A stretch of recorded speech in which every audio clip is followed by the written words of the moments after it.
वर्षाच्या स्वागतासाठी सर्व नागरिक शांततेने नवीन वर्ष साजरे करावं। आम्ही नाकाबंदी पॉईंट ठिकठिकाणी लावलेले आहेत। कोणीही दारू पिऊन काही अपघात वगैरे घडू नये यासाठी नाकाबंदी लावलेली आहे।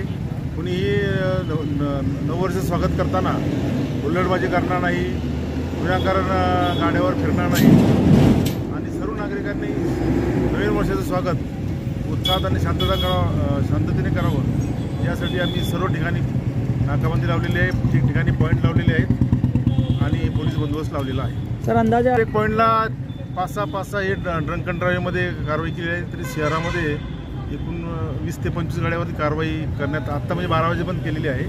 अजूनसुद्धा ही कारवाई 2 वाजेपर्यंत चालू राहील आणि ती पाठेपर्यंतसुद्धा आमचा बंदोबस्त ठिकठिकाणी नेमण्यात आलेला आहे। काय आव्हान करणार सोलापूरकरांना, काय आव्हान? सोलापूरकरांना हेच आव्हान आहे की नवीन वर्षाचं स्वागत शांततेने करावं। कुणीही दारू पिऊन आपल्या शहरामध्ये शांत वातावरण बिघडणार नाही, हुल्लडबाजी करणार नाही, हेच आम्ही आव्हान पोलिसांचं आहे। ओके।